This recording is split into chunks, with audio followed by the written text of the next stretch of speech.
I got real stumpy legs. You do have stumpy legs. Yeah. It's true. It's true. It's not wrong. Welcome to the next episode of the Brio in the Box podcast. What's new? What's up? We've been so sick lately. It's been ridiculous. Yeah, can you tell? Oh, thank God. I'm on, I don't know, round 3 of whatever is going on this fall. We had this crazy flu that took us out hard. That was a bad one. Yeah. That was probably the sickest I've been since I can remember. Yeah. And then, we went to Texas and kind of got a bit of a cold. Mm-hmm. And I don't know if it's just that everything's bigger in Texas, and so it's just been lingering, but it's been weeks of this. It's just back and forth. I lost my voice in Texas, as I do about once a year, and then you went down a few days later. I thought it was just because I was talking too much because all my friends were there. But no, it turns out it was a communicable disease. Yeah. And then, I don't know, are we on round 3 of whatever these germs are? I don't know. I'm back to... got the sniffles again. Anyway, so that time of year. And what's weird is the kids aren't getting sick. Normally the kids go to school, they get sick, they bring it home. We'll get it from them sometimes. Or sometimes we just won't get it at all. This year, they've been totally fine. Can't even blame the kids. It's not even them. They didn't get the flu. They didn't get the colds. It's weird. They're just... And I've been traveling less than usual. Yeah. I don't know. Mystery disease. Yeah. We have bad karma from somewhere. But anyway, it's been a minute since we've been in the spare bedroom. Yeah. Doing a podcast. It has been a while. Yes. Many thoughts, many things. So you said Texas. Yeah. What were we up to? We went, so it was called Affiliate Con, a big gathering. It was open invite to anybody that wanted to participate. And it was really cool because they had a bunch of the old school, OG people involved in CrossFit speaking. And so we figured we'd go check it out and see how it was. And it was fun. It was a cool weekend. Yeah. So this company called Best Hour of Their Day, owned by 2 CrossFit seminar staff. They do business mentorship, coaching, development, that kind of stuff with affiliates and coaches. And they'll do these mastermind gatherings where they have their clients come and get together. And then they decided with this one to do it like a conference style and bring in speakers and just, like you said, make it open to anybody. So there was a few people on the roster that we were like, oh, hell yeah, I'd love to see them again. And I knew a bunch of the HQ staff and stuff were going to be there. So I love that stuff. I have big FOMO if I miss any of those things. There's rare opportunities throughout the year to be together in person with all these cool people. And so, it was some professional development for us, bang out some CEU credits while we were there, take a little trip to Texas together, went to Dallas. Got some Texas barbecue. That was David's request, was I want authentic Texas barbecue. So we asked the Uber driver, and we dropped into a CrossFit affiliate. We asked the people there, okay, where should we go? Yeah. And they hard ate, I think it was called. Yeah, we chose the one that the most people recommended. Yeah. It was very authentic. It was great. It was really good. No shortage of protein. You go walking up to the building, and there's this big sign that says, notice it is a federal offense to have an unlicensed firearm on your person in this restaurant. And I was like, oh man, they needed a sign for that because this probably happened so many times. But it said unlicensed. As long as it's licensed, you're fine. Bring your handgun in, no big deal. I guess so. I didn't see a single gun in Texas. Yeah, no, me neither. I was expecting them to be everywhere, and I don't know. Just holstered up like cowboys or what? Well, you think you would see one, but nothing. Actually, don't know. Does Texas have an open carry law? I don't even know how that works. I have no idea. So Canadian. I'm just making I don't even know. judgments. Yeah. Just pure stereotypes. Maybe if we went out into the boonies, we were in I've heard the cities in Texas are quite blue, they're not super red or whatever. They're not super conservative, but once you go out into the wild, it's a little bit more. Texas is big. Yeah. Didn't we look up? I thought Saskatchewan was bigger than Texas. And it's not. It's not, but they're almost the same size. Yeah. So when people are always everything's bigger in Texas, Saskatchewan has almost the same amount of land area. Yeah. Slightly smaller, but. And way less people. 1 million barely sprinkled about in this province. Yeah. But Canada is huge. We're one of the biggest countries. So I think second biggest in the world. Yeah. Next to Russia. So much of our land is just there. It doesn't, you can't really do anything. Frozen. With it. Yeah. Yeah. Frozen tundra, mountains. So of all the speakers and seminars and breakout sessions you got to partake in, what were the ones that stood out to you? I don't know if there was any one that really stood out. Overarching theme, though, that I realized was this is our 18th year of doing CrossFit now. And you would think you'd have it all figured out at some point. But I went and sat in on some of these seminars with specialists. I was like, oh shit, there's still more to learn. There's still things that I don't know, or maybe I learned one way and there's other ways of doing them. I really enjoyed there was one session where there wasn't really a lot going on. And so the one I chose was on skipping. And it was basically like how to incorporate better skipping warm-ups. I'm like, sure, I'm always looking for new ideas. And it was great. It was so eye-opening. You know, this guy is like a ninja when it comes to skipping. He works with, what's the name of the company? He's the owner of RX Smart Gear. RX Smart Gear. Yeah, and it was great. He had all kinds of things that I've seen before, but I've never really dove into the specifics of why we use them or the most efficient way to do it. Mm-hmm. It made me like tweak the idea of how I teach double unders and how I teach skipping. And even for myself, like I'm pretty good at double unders, I've figured out, but I think there's always ways to get better. So the big learning for me was that there's so much going on in CrossFit. We do so many different things that you'll never get stagnant as long as you're always open to test yourself and try new things and experiment. And there's always something you can improve on.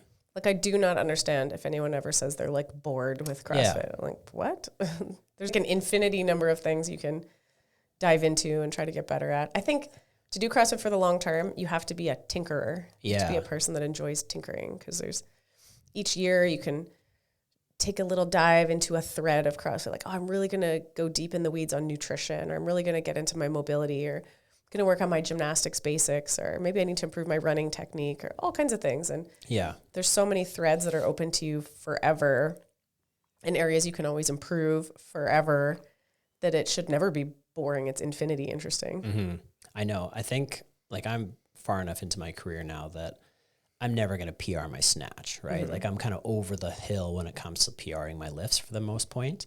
And I feel like a lot of our membership is as well.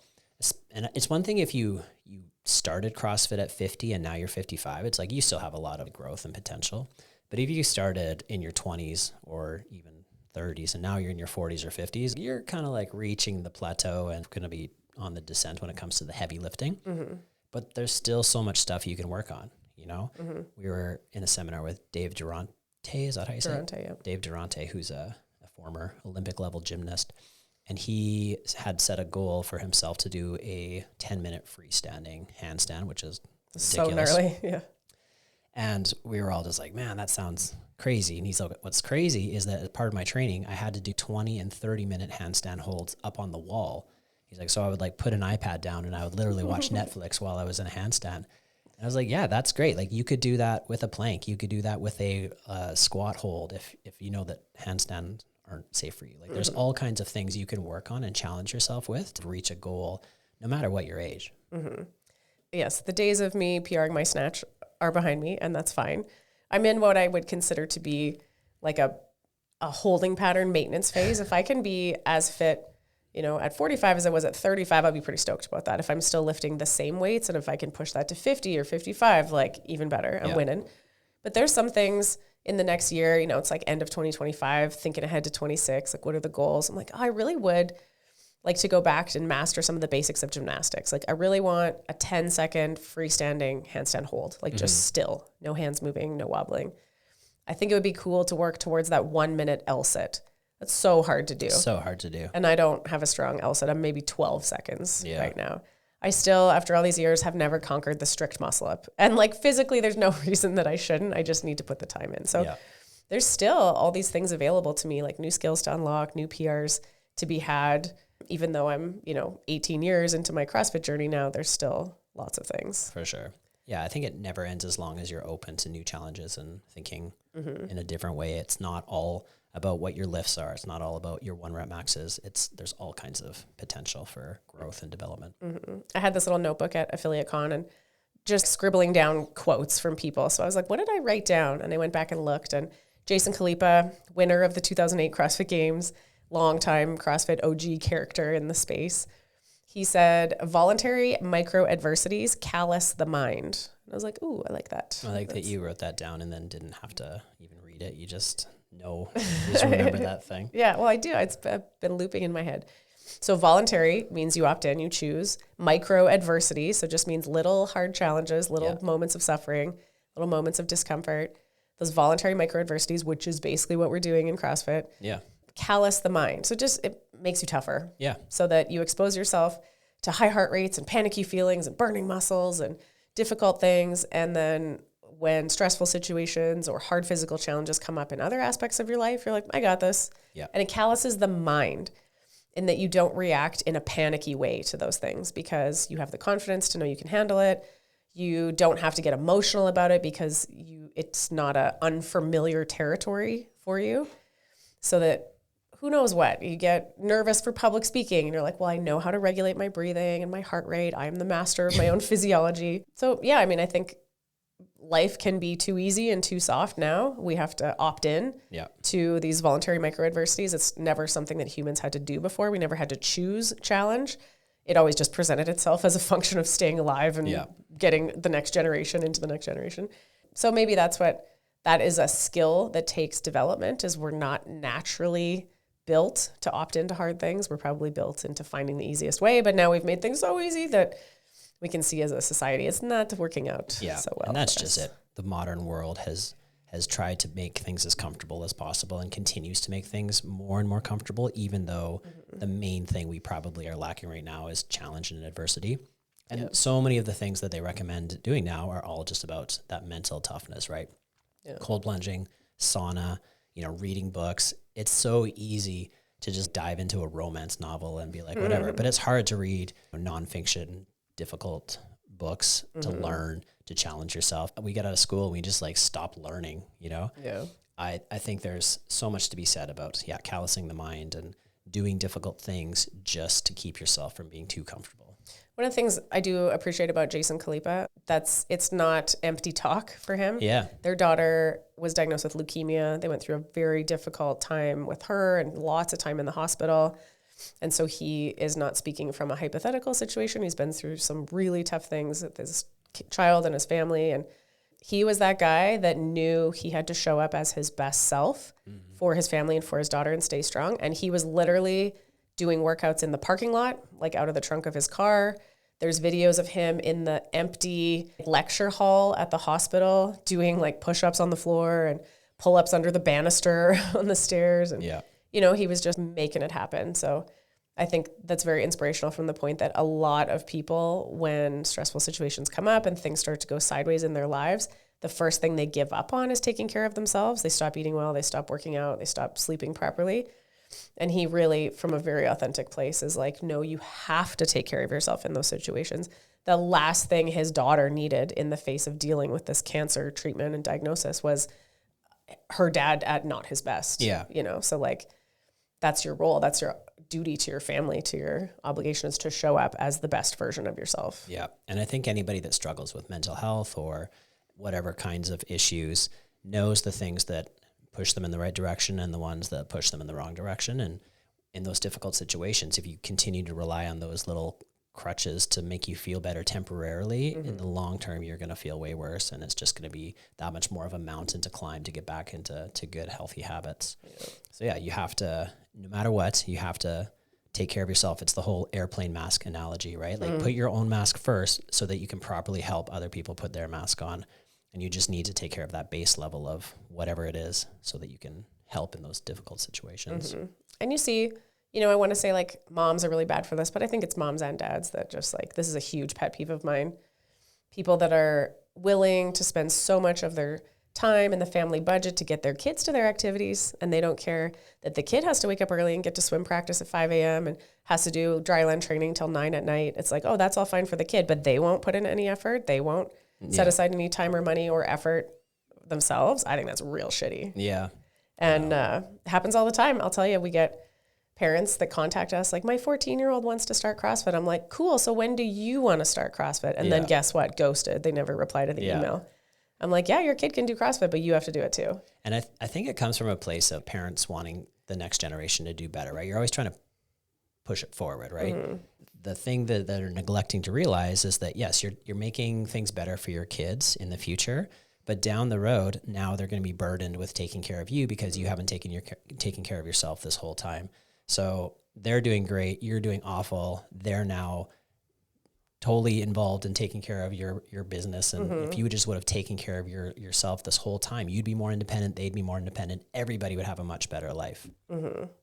And I think, you said people want to push things forward. I think they should consider it pull things forward. Yeah. You should lead from the front. your kids will not imitate your words. They will imitate your lifestyle. They'll imitate what you demonstrate for them. Absolutely. So. Yep. There was a lot of talk. So Forging Elite Fitness was the CrossFit tagline. All the old CrossFit shirts would say CrossFit, Forging Elite Fitness for a decade in the early days of CrossFit. And then it kind of fell by the wayside. I don't think anybody made a specific decision to be like, never say that again. It just, fell to the back burner kind of thing. And we had some other taglines for a while under the Eric Roza era, the leading platform for health, happiness, and performance, and some of these things that, different taglines, and the community was like, meh. That was way worse. That was way worse, yeah. So anyway, Forging Elite Fitness is back as tagline on the shirts, in the media. And so there was a lot of reacting to that. How do we feel about it? Of course, all the OGs are either A, it never went away. We've always been living Forging Elite Fitness, or super stoked to see it back. Yeah. We got to, we just decided to take the camera and the mics and just go talk to people. And we collected a bunch of clips from lots of the people that were there. And I just sent them to the media team. I was like, I don't know if you guys want these, but do what you want with them. And they've posted a few of Kelly Starrett and Nitro and stuff talking about what Forging Elite Fitness means. Yeah. Nicole Christensen, owner of CrossFit Roots. Awesome lady, long-term affiliate owner, very successful, very strong affiliate, gave a talk on basically that, like excellence in the affiliate.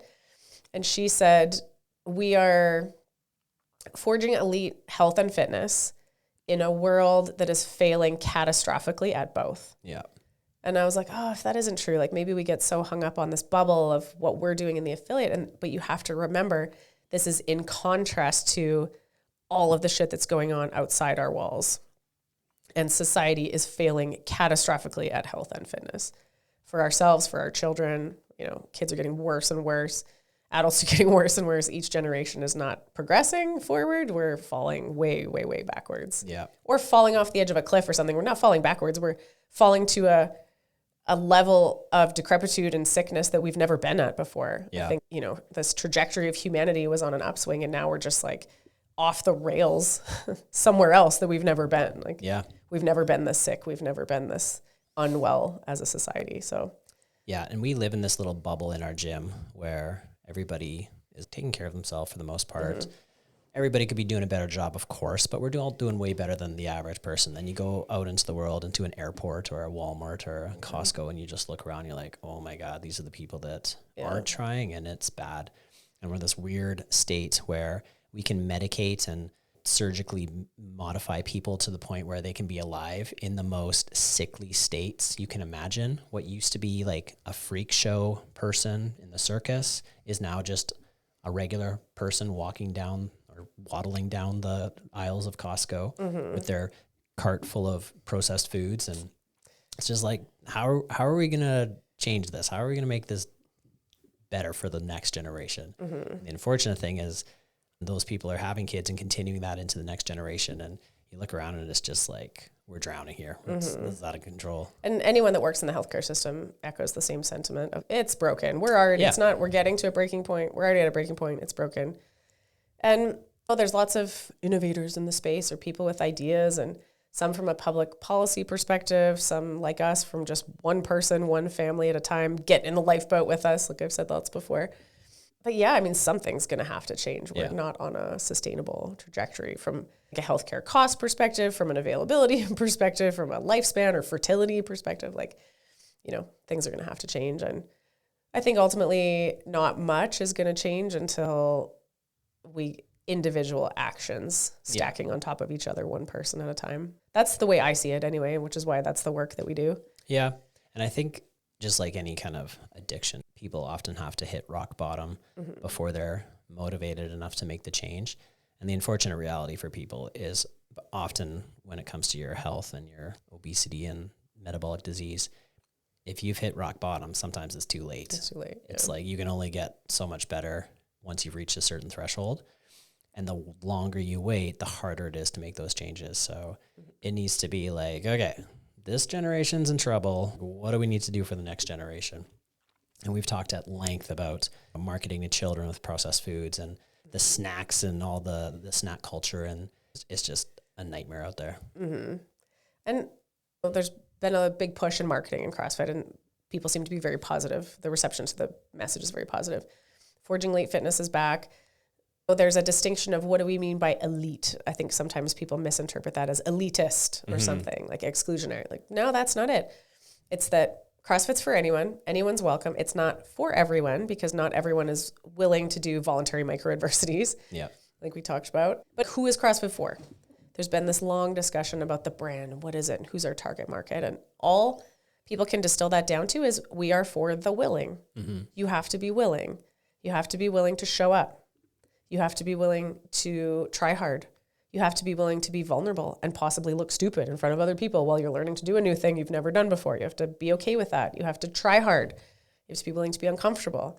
You have to be willing to take feedback and try to improve your technique. Like there's lots of things that go into that. And you can be any age, you can be any fitness level.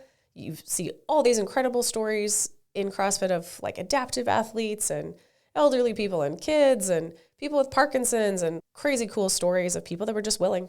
Yeah. You know, CrossFit had a feature on an adaptive athlete that's completely blind. And it's like she's found a way to do CrossFit and she loves it. And I think I've talked before about a young man I taught his level 1 about a year and a half ago, I think, in Montreal, who was in a wheelchair at the time. He was about 6 months out from a spinal cord injury from a parachuting accident.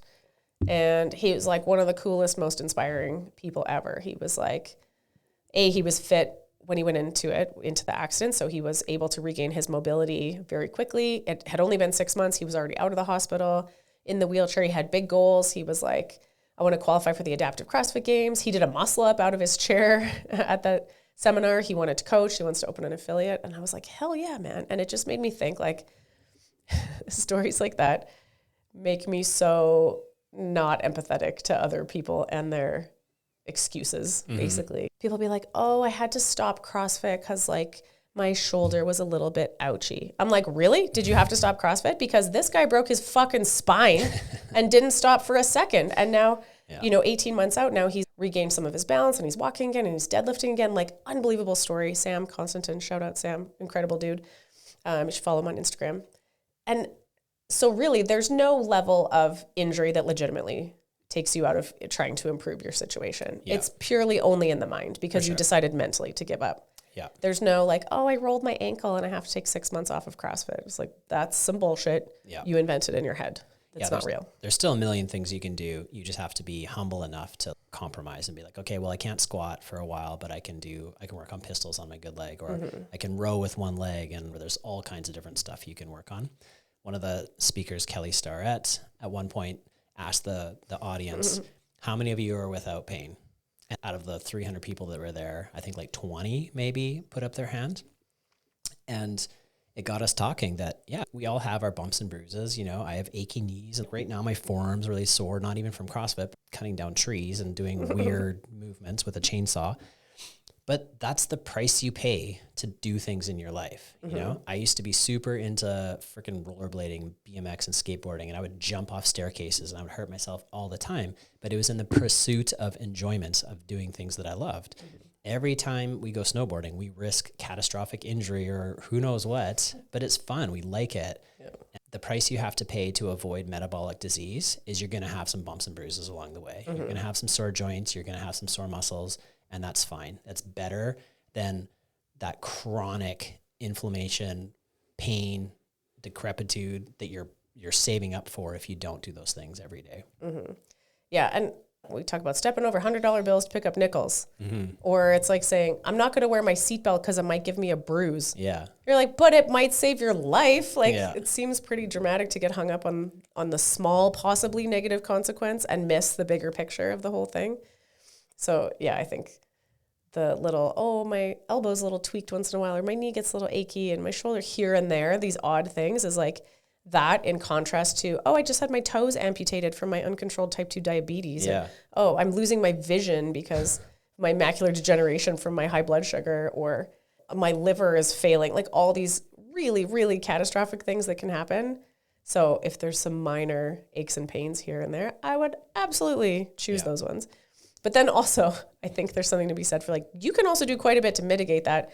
In that room of about 300 people, when Kelly said, how many of you guys are pain-free? I put up my hand, and one of the girls I work with after was like, did you put up your hand when Kelly said, are you pain-free? I was like, I am pretty pain-free. I was like, I 42, still going pretty well. And I would attribute a lot of that to Kelly Starrett, for anybody that's unfamiliar, was like the OG CrossFit guy. He was on staff. He owned one of the first 20 affiliates in the world in San Francisco. And he's a doctor of physiotherapy and just generally a very charismatic, very hilarious dude. So he was the mobility guy. Yeah. And I learned to appreciate a lot of the early stuff from him. The fact that I still sit in a squat for at least 10 minutes of my day every day is because of Kelly. Yeah.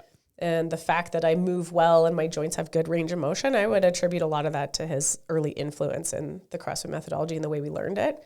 And yeah, I've been doing CrossFit for almost 18 years and I feel pretty good. My joints are pretty good. Yeah. I also never played sports as a kid and didn't fling myself off staircases. So I didn't come to adulthood with a bunch of pre-existing conditions. But I think I just was influenced in how to use the methodology of CrossFit, and that movement is art. Good mechanics are king. Nutrition matters. Like all these things. Volume is not it. The whole goal of CrossFit isn't to crush yourself into the dirt with the most possible exercise you can do. Very much the opposite of that, like a minimum effective dose. Prioritize technique, maximize intensity, minimize volume. Trying to be as fit as I can, doing the least work possible, basically. And hey, it's worked out pretty well. I'm as fit, way more fit than I ever thought would be possible. Yeah. I mean, by no means are we saying you're going to get hurt, just ignore it and power through it. Yeah, That's no, definitely no. not the answer. It's do what you can to mitigate the risk, move well, eat well so you're not inflamed all the time, sleep well so you're recovering properly, keep the volume down, attack the things you know you suck at to make them better. If you deadlift with a rounded back because you're just fucking tight, then work on your mobility. Like do the things to prevent injuries. Don't just power through it and see how much I can deadlift with shitty technique. Or when you're doing your deadlift session and you do your one and it's clearly a max and clearly your back is going and you're like, oh, that was freaking heavy. Be humble enough to just call her good. Don't go for another one. Don't try again. Be like, well, maybe another 5 or maybe another 10 pounds. Sometimes you just got to be a little bit more humble and be like, okay, long-term goals, long-term, I want to take care of my body so that it takes care of me. I feel like you're talking about me in like 2014. You're describing Jocelyn in 2014. Just 5 more pounds, 5 more pounds. We're all dumb. Got to learn those lessons the hard way. Absolutely. I've been that person as well, where you're going for a new PR lift or something like that, and you miss 5 snatches to hit the one sloppy one. And it's like, yeah, you got it, but did you get it? What did we just develop? Yeah, you just practice missing heavy snatches, or when somebody forces their way over like a gross ring dip, muscle up kind of thing to get it. It's like, yeah, you got the first one, but that's not the end of the story. Now you need to work on making it better and making it look like a muscle up is supposed to look. And all of those things come with a huge level of humbleness to be like, okay, I still have some work to do. And back to what I was talking about earlier, there's always things to work on. Yeah. Always something. I think one of the big takeaways from being at Affiliate Con and being together in person is so special. I love that. And lots of these OGs were there, and CrossFit's had its ups and downs. It's like any long-term relationship with anything. But what exists at the core of it is a deep love and appreciation for this thing. Yeah. Whatever you want to call it. Just for ease, call it CrossFit. Is it a brand? Is it a methodology? Is it a lifestyle? Whatever. It's all of those things. Is it a sport? It's all of those things. But all these people that are still with it, like, they get it. Yeah. And there's people that have picked up different aspects of the methodology and really run with it. Like Kelly was the mobility guy, the technique, the flexibility, the positions guy. And then there's been other people that really run with skipping technique, like you said, or there's gymnasts involved in our community and weightlifters. And I just had the chance to interview a guy on the CrossFit podcast that was a seminar staff, was an affiliate owner, and went and got a master's in social work to become a licensed therapist. So he really ran with, when we talk about intensity being relative to the individual's physical and psychological tolerances, he really ran with psychological tolerances. He's like, what does that mean? And how do we help people unlock the ability to be a better version of themselves? So, there's all these different aspects, but like CrossFit just works, man. There isn't anything that works better than CrossFit for optimizing human physiology. And people want the new thing, and what's the next thing? And it was Spartan races, and now it's high rocks. Whatever. All that stuff's great. I have no critique of those things, but they're not going to replace the optimal methodology that optimizes human physiology. And what has not changed in the last 2 decades or 3 decades or 5 decades or thousands of years is human physiology. Yeah. And the methodology of CrossFit is open source enough that if something new comes on the scene, all we care about is whether it makes people fitter in a measurable way, scientifically rigorous, empirical. And so you do see things like, well, since we started CrossFit, there never used to be air bikes in the good old days. Never saw an air bike in a gym, and then we're like, oh shit, these things are pretty effective. Now it seems like rucking has really made its way into the methodology of CrossFit because we're like, hey, turns out being upright on your 2 feet under load for extended periods of time is pretty darn good for you, and it improves fitness. We're like, hey, yoink, steal it, put it in the program. Everything's welcome. Yeah, we're from Canada and the middle of nowhere in Canada, and so often when we go to the Canadian gatherings, we're the OGs, right? We've been around the longest. We're the longest standing affiliate, often by quite a bit. But it was really neat to go down to this one because we weren't even close to the longest standing ones. Like K-Star he told us he was the head judge at the very first CrossFit games. Mm-hmm. So a lot of those people have been around longer than we have. And it made me realize, being in these rooms with these people that have been doing this for a long time and successful gyms, and there are hundreds of members that have been going long and strong as well, that CrossFit just works. Mm-hmm. But for it to work, you have to do it well. And that's the biggest mistake that most people do, is they show up and they half-ass it, or they don't pay attention to their nutrition, or they don't get excited with the process of learning and improving, and they're just like, well, I gave it a shot and it wasn't for me. And it's like, I get that it's not for everybody, but it can work for everybody. Mm-hmm. The CrossFit methodology is so effective that to not get any results, you have to be actively working against it. Yeah. You almost have to be putting effort into trying not to get fitter. So what do I mean by that? Well, the first most obvious way is people that just don't show up. Yeah. So if you just don't come to CrossFit, you won't get fitter. But the environment that we create, you crank the music, you've got friends, you go 3, 2, 1, go, start the timer, just lends itself well to intensity. It's pretty easy to get people to work at intensity unless you show up and actively try not to work hard and actively try not to get sucked into the energy and intensity of training with other people. So if you show up but you never work hard, CrossFit won't work. Yeah. If you actively try not to do what the coach is telling you to do, if you're not actively engaged in taking the feedback and trying to improve your movement, and you're just committed to moving like garbage, you'll actually get fitter. You'll have some work capacity, but it'll just come with way more injuries than it needed to. You'll just be way more banged up than was necessary. Or maybe you show up to the gym and you work hard and you're dedicated to your technique and you listen to the coach, but you drink every day, or you go home and you eat like garbage, or you wake up to an alarm every day and you're just actively working against your adaptation to your efforts in the gym by not recovering, not eating, drinking too much, like that kind of stuff. So I've never seen the CrossFit methodology not work when it's actually done. Constantly varied functional movement executed at high intensity. You can make it not work by having no intensity. Mm-hmm. Eat meats and vegetables, nuts and seeds, some fruit, a little starch, and no sugar. You can make CrossFit not work by eating garbage or not eating enough or whatever, not dialing in your nutrition. You can counteract the effects of CrossFit with alcohol, unfortunately. Bad news bear over here. You can definitely impair your results with fucking with your sleep. Yeah. Staying up too late, not sleeping enough, waking up to an alarm. Even just poor quality sleep from your life habits. Drinking makes the sleep worse. Drinking, eating late. Or even showing up to CrossFit for your 1 hour a day, 3 or 4 days a week, but then just completely sitting on your ass the rest of the time. Yeah. Like CrossFit's a training methodology that should layer on top of like a generally active lifestyle for it to work. Yeah, the top of the pyramid is sport. And we always like to say that's the part that's done outside of the gym. You should be going out and learning and playing new sports. You should be doing fun things. You should use your fitness to do cool things in your life, like jump off of staircases on skateboards. Yeah, why not? Yeah. I mean, snowboard season's about to start, so we're about to go do stupid shit we have no business doing. Yeah. Every year I'm always like, I'm probably too old for the terrain park. And then every year I'm back in the terrain park. Every year by noon, I text David, hey, where are you at? I'm in the terrain park. Fuck. I've just learned my lesson that I don't do the big ones anymore. I just do the little ones.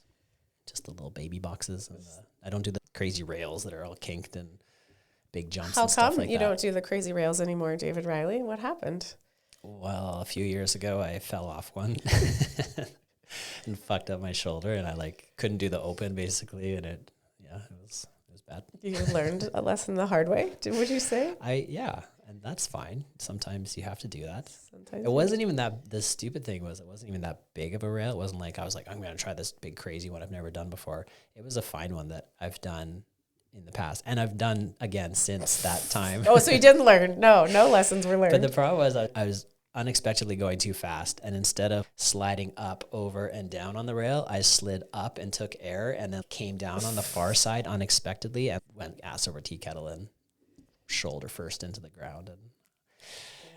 And then it's like, those situations are always hilarious because as soon as it happened, I knew I was hurt, but I was embarrassed. And so I like ego immediately damage. Stood up and continued snowboarding down the hill in absolute throbbing pain. Just be like, just get to the bottom, just get to the bottom. And then you can cry. And it's like a bunch of people that I'm never going to see again. It's like, who cares? If I would have actually laid down and taken a minute, maybe it would have been better, but I got up and snowboarded down. And then I remember needing you to help me get my jacket off because it was so fucked up. And we were supposed to go CrossFit that night. And I think I went and did some air squats or something. And I was like, this is bad. Stupid. But hey, it's fun. Okay, this thing just popped into my mind when you said that. So I got to interview Dr. Amy West on the CrossFit podcast recently. I can't wait for you guys to see that episode. I think it doesn't come out till January. Awesome lady. She just wrote a textbook basically on CrossFit for the medical community. So I got to read an advanced copy of this textbook, and there was some super interesting stuff in there. She gathered sections, chapters, articles from all kinds of different people. It wasn't all just written by her. And with the Sickness-Wellness-Fitness Continuum that we've talked about lots before, one of the articles in there, they talked about all the way over at the right side of the continuum where you're fit. They called it fun. You're fun. If you're sort of towards wellness, you're functional. And if you're on the other side of wellness towards sickness, you're fragile. And then if you're all the way at sickness, you're at failure. So you had failure, fragility, functional, and fun. And I was like, oh, I do really like that. Yeah. What is this fitness that we seek? Well, it's super wellness, super health. It's a margin of protection against chronic disease. It also just means you're fucking fun. You can go do things like grind rails in the train park with your kids when you're 47 years old and be an active participant in life and play pickleball and go rock climbing and go wakeboarding with your kids. And you're just a fun person at that point. And if you're a little bit back from that and you're functional, you're like carrying your groceries just fine, navigating stairs just fine. You can pick up a grandkid just fine. You know, you can do those tasks of life. But if somebody was like, hey, come snowboarding with us, that person would be like, Jesus, no, not happening. Yeah. Or let's go wakeboarding. They'd be like, no way. So they're functional. Nobody's worried about them living independently, but they're not capable of, hey, let's go hike the West Coast Trail. And they'd be like, ah, no way. And then fragile, the term they used was 1 rep max living, which that really stuck in my head. If you're at a point where your max deadlift is 11 pounds and that 11-pound laundry basket is a max effort for you, everything you do to get through your daily life is a 1 rep max effort. And if I went through my life doing 1 rep maxes every day, 1 rep max squats, 1 rep max deadlifts all the time, that's fragile. You're at high risk of hurting yourself because you can't max out every day. We know that. So if you have no excess capacity, that every time you stand out of a chair is a 1 rep max effort, you're right on the brink of something going really poorly. And then at failure is the point where you can't live independently. You can't do stairs, can't get off the toilet, can't carry your laundry, can't get up off the ground if you fell down. That's the point where you've lost functionality and independent living. And that's not a place that any of us wish to get to in our lives. And I think we all have days or moments where we feel fragile, right? We Can't wake go down up the and you're stairs. like, oh my God, I slept wrong and now my shoulder hurts. But again, we're stuck in this bubble where we don't see how bad it is out there. We had a new lady start with us recently. She's a funeral director. And in chatting with her, doing the foundations, getting to talk about like, why did you want to do CrossFit? Like, what's your why? And she said that just she sees so many people at the end of their days that she wants to avoid the main reason that people are dying. And she sees how unhealthy people are. I was like, yeah, there's so many people out there where it's just staggering how ill they are and still like making their way through a day. And because we're in this little bubble where we're just hanging out with a bunch of healthy people that are actually avoiding that, you never really see how bad it is. And she sees probably the worst, along with the doctors and healthcare professionals that we train as well. They see people that are at that far end. So even though personally, you know, my knees are not getting better as I'm getting older, and I'm never going to PR my squat again. You know, I'm kind of like, well, when I get into that 225 to 275 range, it's like, my knees don't feel great anymore. And like, I feel kind of fragile with those weights. Because like some people are carrying that around on them, and every time they stand up, it's like a 1 rep max. Just getting out of a chair is a 1 rep max. So me being able to squat over 200 pounds, you know, for reps without pain doesn't make me fragile. It makes me perfectly capable. And that's all the fitness I need to live a good life and to do what I want in the real world. So you got to check your reality sometimes. It's easy to get too circular just being in the gym, and then you get bummed out about like, man, I used to be able to do this. Now I can only do this. You're like, holy smokes, have you been to Walmart lately? Yeah. Check yourself. I think back to forging elite fitness. What do we mean when we say elite? Like, it doesn't mean Jason Hopper, the CrossFit Games, and Tia Claire Toomey. Obviously, that's elite. But compared to society, elite fitness is being able to deadlift body weight. Yeah. How many people can do that? We were talking about this in the classes the other day. If we took a pull-up bar down to Walmart, how many people could hang on a pull-up bar for 30 seconds, support their own body weight with their grip strength? Let alone do a pull-up. Don't even forget that. Just how many people could hang for 30 seconds? Not many. We agreed. Probably less than 10%, I would guess. Yeah. So if you can do that, you're already elite. Yeah. How many people can get down on the ground and back up without using their hands? If you can do that, that's elite. I remember one time getting off an airplane with Dash. I think he was like 6, and he'd fallen asleep on the plane. And so he's not a baby. He was like enough of a big guy, but he's on the front of me like a koala. And I have my big travel backpack on my back. It's 30 pounds, 40 pounds, whatever it is, big, heavy. So I'm like packed on the front, packed on the back, and carrying him off the plane. He's sleeping on me. And that's like up the ramp. So I was like, oh, this is a fucking incline. And I got to the top, and I'm fine, and he's still sleeping. And I was like, this is elite fitness right here. It's like, sure. The fact that I could just do this in my life, walk up this incline for however far it was, loaded to, I don't know, 80 or 100 pounds. I was like, dang, thanks fitness. Thanks CrossFit. Pretty glad that, you know, in this moment when life presented me with just a necessary challenge, it was like, I'm fine. I was carrying my water bottle following you guys. Probably. Yeah. Forging elite fitness needs to mean different things to different people. To Tia Toomey, she is optimizing for performance. She's trying to be the best in the world, and she continues to do so. That's great. For me, that's not where I'm at. I don't care about that, and I'm not worried about that. For me, it's like optimizing my own personal journey and being able to live the life that I want to live and feel good about myself and deal with my mental health and my physical health and just be the best version of me that I can be. And I think if we can all just wrap our head around, we all have the opportunity to be elite in our own personal journey. It's just going to take some work. Then I think as long as we're all taking care of ourselves, the world will be a better place. Yeah. I think for me, CrossFit optimizes the future for me, my future self. Like I said, I have lots of goals about, I never want to be 1 rep max living. I never want our kids to have a meeting about me or us that we can't live independently. I never want to have to be in a humiliating situation where I can't care for myself or complete a basic task just due to lack of functional capacity.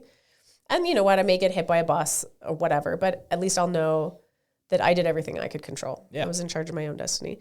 So I optimize for the future, but CrossFit also optimizes for right now because I'm really freaking fit right now, and I'm a lot of fun right now, and I can do all these cool things right now. Versus other training methodologies can optimize for now, but at the cost of the future. Sure. There's a lot of people doing high volume training, high oxidative pathway training, like lots of cardio stuff, the triathlons, the ultra runs, that it's fun now. Those challenges are fun now, but those are bought on credit. Those are going to come at the cost of your future fitness and functionality and well-being. Or there's people that are too much concerned with the future and staying perfectly safe and never getting injured, that it's like, but now you have no fitness now. And guess what? You're also going to have no fitness in the future. So if you worry too much about only the negative consequences, you'll miss out on all of the benefits, all the gains. And if you never think about the future, then you're also going to end up fucked up. And it's a difficult situation to be in because it takes so long to get there. You could have 30, 40, 50 years of just like feeling fine. And then all of a sudden out of nowhere, it just smacks you in the face and you've got heart disease or you've got diabetes or you've got whatever. And it's tragic because often those things, you're too far gone now. It's like you can only get so far back before you die. I think all of those pursuits that you talked about are worthwhile if if there's something that you enjoy, like make that the top of your pyramid, right? Like learn and play new sports. If you're into running ultra marathons, then fucking great, have at it. Just be aware of the risks you're taking. In the same way that like snowboarding, I love it and it's worth it for me, but there's inherent risks. That's just part of it. So be aware, understand everything that you do has consequences, and most of those things, as long as you're aware of them and you choose to do them, are probably worth it. And I think whatever you want to do the most of just because you love it, then you better make sure that your technique is impeccable. Yeah. If you're going to do it at a high volume, whether it's fun or fitness training related, like if you just really love weightlifting, well, then you better make sure your technique is really good. If you just really love running, then you better make sure your running technique is really good. Yeah. What you don't want to do is, I've been thinking a lot lately about fitness bought on credit. And it's when you slap a belt on it instead of working on your mobility, like you said. Oh, your back hurts when you lift? Just slap a belt on it and go anyway. It's like, the actual path is address your mobility, address your positions, address your mechanics. Like, but that's slow and boring. I don't want to do that. Slap a belt on it and go. Yeah. Or the runners that are like, slap those ridiculous shoes on so they can run more miles than they have any business running. Or, you're not strong enough to hang on the pull-up bar, so you just slap some grips on and cling on the bar and do way more pull-ups than you have any business doing. And then you're like, why does my shoulder hurt? You're like, well, you think? Yeah. These things that allow you to bypass the work that you should be doing for the sake of performance right now, but that are bought on credit. They create a debt that you'll have to pay back in the future with, pain and injury and bills at the physio office and the chiropractor and stuff. So, like I said, CrossFit optimizes for me the present and the future. And so I think however you train now, you need to consider both of those realities. What are you doing now? If you do a time travel, close your eyes, picture that you're 87 years old and you're laying in your bed, and is 87-year-old you happy with the decisions that you're making right now? Or is 87-year-old you full of regret and resentment to middle-age or 20 or 30-year-old you? It'd be like, why did you do that, you idiot? Yeah. And then if you think, man, if I'm 87 years old and I could just teleport myself to being 42 again, wouldn't that be the greatest thing? And then you just open your eyes and you're like, bam, here I am. I'm 42 again. You're like, hell yeah. Imagine you're getting a do-over from your elderly self, That shit, sometimes it makes me cry, actually, to do that exercise. I'm very emotionally fragile most of the time. But I do find that really this is a gift. Yeah. Life right now is a gift. Who knows if I'll make it to 87? I don't know. But it's certainly not a sacrifice to do the things I'm doing right now. Because yes, it's going to do the best I can to set myself up for success, but it's also really fucking fun right now. Yeah. I love CrossFit. I love doing fun things. I love being out in nature, and I love snowboarding, and it's no sacrifice. That's for sure. We live our life believing that you get one shot, you get your one life and that's it. Yeah. And this is your chance. So live life, do the things you want to do. That being said, similar to what you said with training and exercise, the same thing can be said about nutrition. Maybe you're the type of person that just fucking loves donuts. That doesn't mean you never get to eat another donut, but you got to be smart in how you address those things, right? If you fucking love donuts, do it periodically, but then the rest of the time, eat the stuff you know you're supposed to eat. If you're one of those everyday donut people, come on. You don't need to have a fucking donut every day. And even if you were to hold off and make it a monthly thing, that donut will taste so much better than if you're treating yourself every day. So this whole mentality of everything in moderation often is a slippery slope where moderation becomes a questionable thing, right? It's like, how much is one donut a day moderation? Like, I don't fucking think so. Like, if you eat it every day, that's not a treat. That's just your diet. Exactly. That's just what you eat now. Exactly. So yeah, you can still live your life and you can still do things that aren't optimizing for your health, but you have to just take care of the other part of the picture. 90% of the time you're doing what you're supposed to be doing, and then 10% of the time you can enjoy your life and take those little risks, knowing that there's a risk, but it's worth it. When I was talking to Bill Anthes, the CrossFitter that became a therapist that I was talking about, we were talking about people that use exercise as a form of dissociation or avoidant behavior through exercise. And I was like, how would you know if you're using exercise as a functional part of your life or like a detrimental part of your life? And he's like, oh, you just have to go without it for like a week. Yeah. And see what happens. And I think that applies to anything. Sure. Is your use of fill in the blank problematic?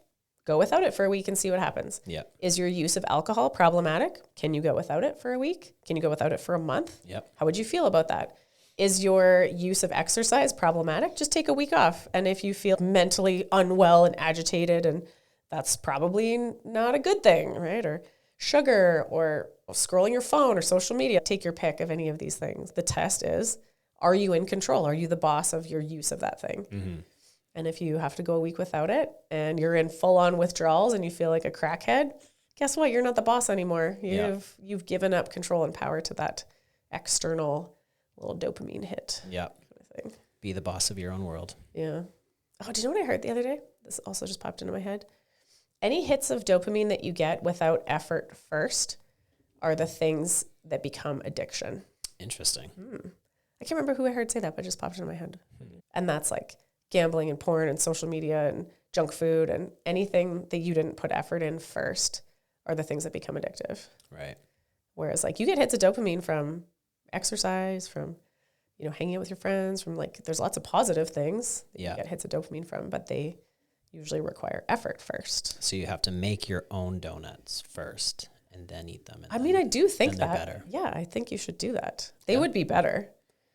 Yeah. Like we made donuts one time and it took you, I'm not going to say it was me, it took you all day. And we had one kind of donut. And now in this modern world, you just walk into a store and you'd be like, I'll have 12 different kinds of donuts, please. Like a king. I'll have one of everything on a feast. Once a year, I'll have some donuts.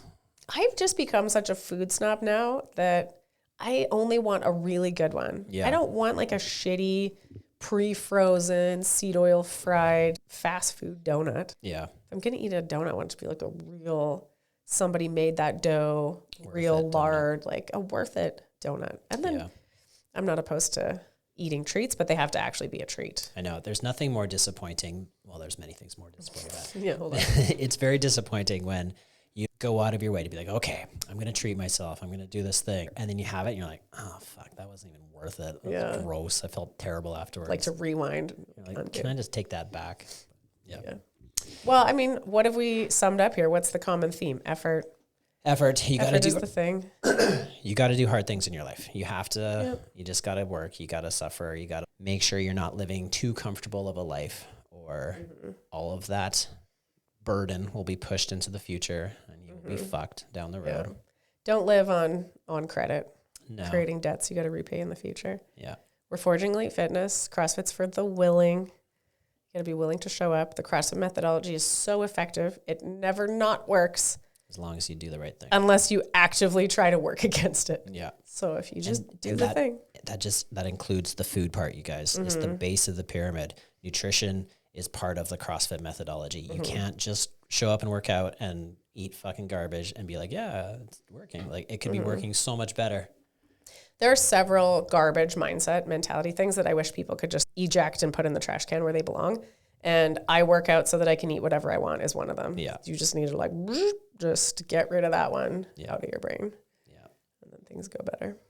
Okay, well, let's do this again soon. Yeah.